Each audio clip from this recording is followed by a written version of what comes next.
Hello friends, welcome to another video live from quarantine.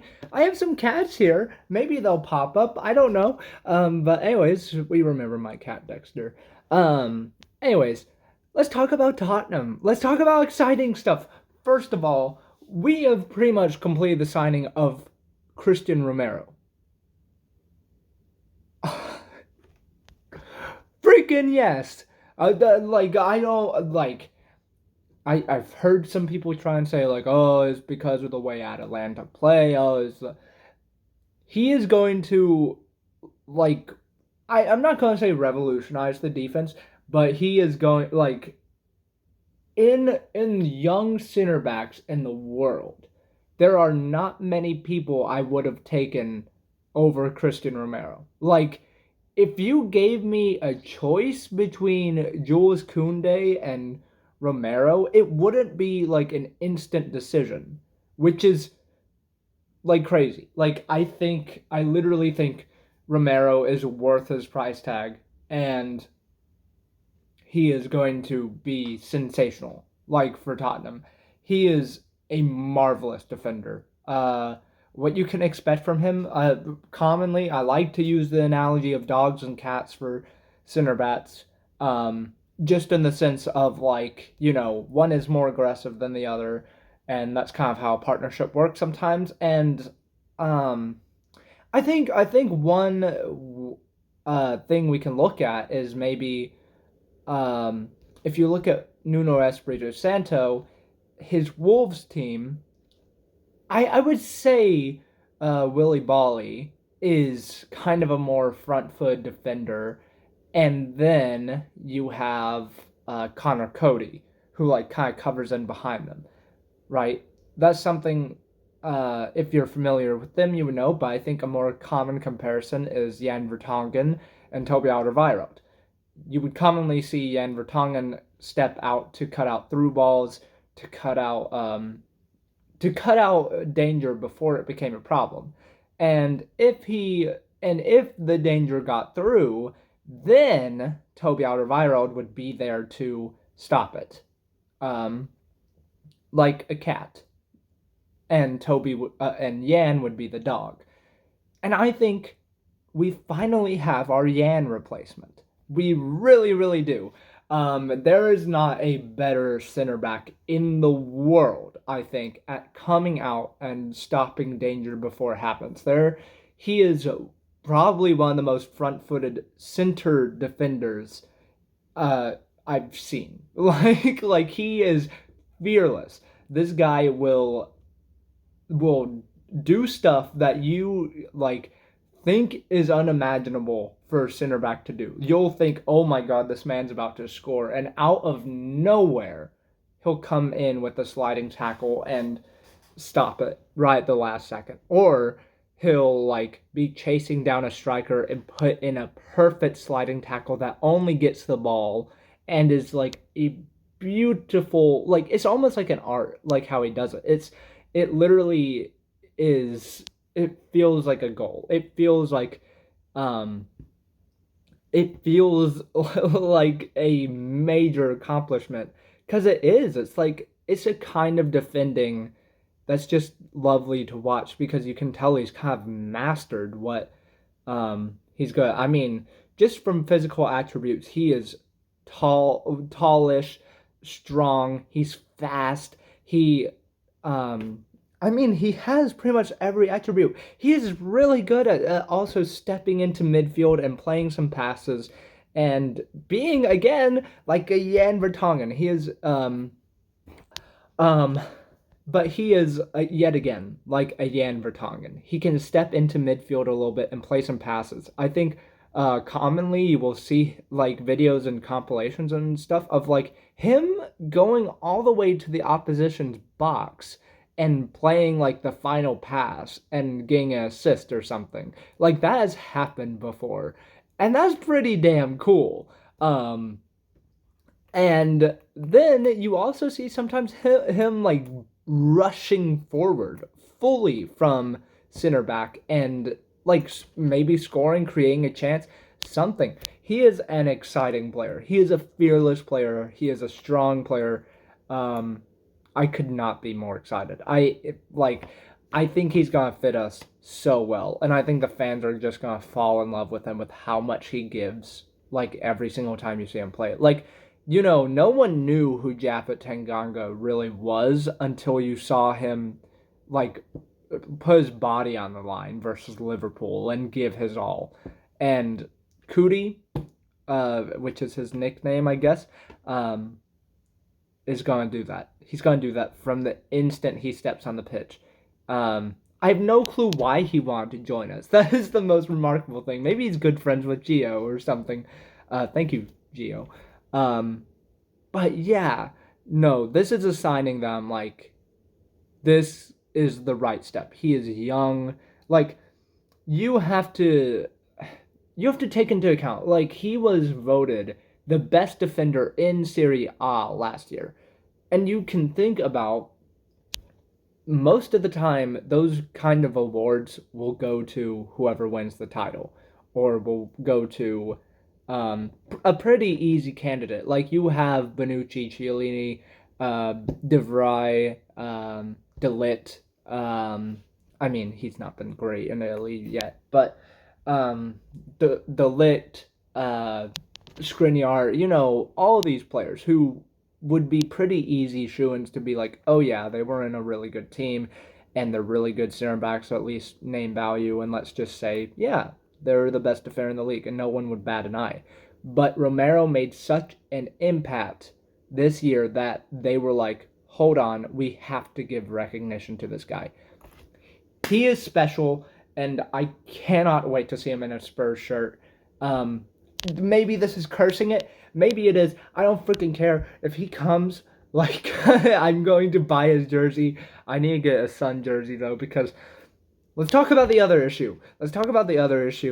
The Harry Kane issue. Oh my god. I was so much on the side of like, okay, I understand. He just wants to spout his concerns, which is very valid. He's been at the team for a while. We've not won anything.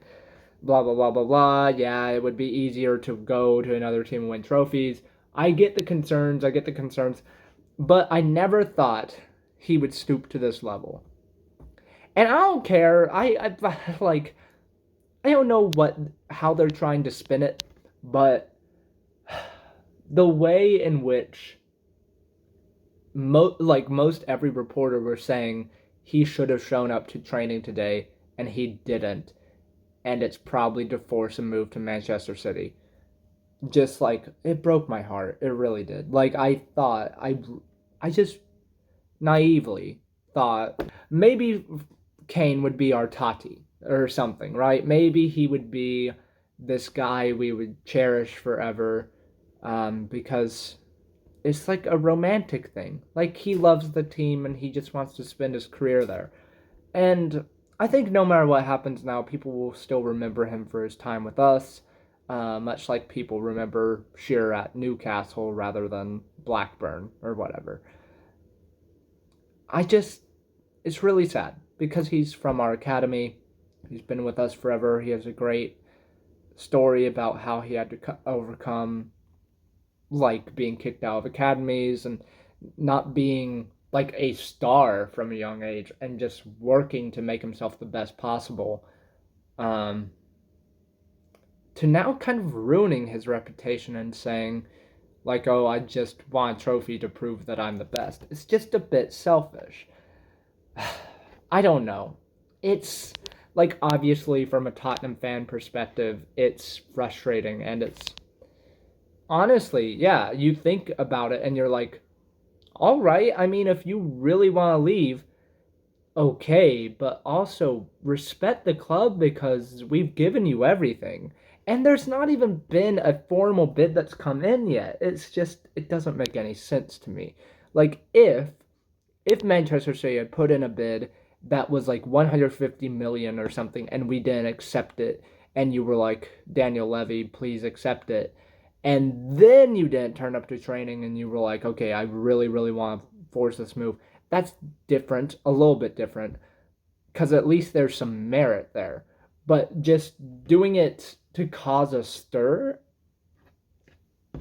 bad taste in my mouth. And that's why I'm just like a full Sun stan right now. Like, what a player Sun is. I need to get a jersey of Sun this year. What a player. Just like one of the most lethal finishers from anywhere. Yeah, he's a special guy, Sun. I'm so glad he signed the contract. Joe Hart has left as well. Interesting. We got a fee for Joe Hart. If that's not, look, I've been not that I've been like overly critical of Paratici, but I was kind of concerned after the Gattuso rumors. Admittedly, now with the Romero deal pretty much wrapped up, and Joe Hart leaving for a £1 million fee, I'm like, there might be something to this hype. I'm still not. I'm like, you know, just being tentative with it because I don't want to get drawn into it too much. But I'm really getting behind this new project. I'm really getting behind Nuno. I'm really, really excited for this upcoming season because I really don't know what to expect. And yeah, that's very, very exciting. I'm just very excited for something new. It's very exciting to not know what to expect, to not have any expectation, and to just see what happens. Um, it feels like a very mid-table expectation, but like I don't know. I feel like anything could happen this year, good or bad, and it's just interesting to see what will happen. We have a game later today versus Chelsea that seems absolutely insane to me. It's like one of the most heated rivalries we have, but oh well, someone might get hurt. I guess, yeah, it's gonna be interesting to see the team because we have to see who's in Nuno's plans really. Um, yeah, I think I think the Kane thing is weird. He like almost definitely doesn't play versus City, which is really gonna hurt our chances because we need a freaking striker. But I mean, if he wants to leave, that's something. But also looks like Manchester City are signing Jack Grealish. So, um, do they have enough money to get both without violating financial fair play, which they've already done and not been punished for? I don't know. It's just interesting. There's a lot of interesting things going on at Tottenham right now. But anyways, Kane or not, I'm a Tottenham supporter. Kane may have gone me into Tottenham initially, admittedly, but oh, there's a cat. But am I going to follow Kane to his next club? No. I'm Tottenham through and through. I wish Kane was, but here we are now. I'm here. I'm safe, by the way. I the last video was thank you for all the kind messages. It is really nice. But I am okay. I am okay. I tested negative, and I feel fine. Trying to think of any other updates I have, but yeah, no, I'm fine. I'm again grateful to my friend for letting me stay here. Grateful to the kitties for keeping me company. But yeah, that'll be it for this video. I don't know how good the thumbnail will look or anything like that because I'm just doing this on my phone, as you can tell. But I hope you have a great day. I hope we win the match against Chelsea just for pure banter. But yeah, that'll be it for today. Thank you so much for watching. I'll see you guys in the next video, and I'll hope to get some videos out when I can get my laptop. Anyways, come on, you Spurs.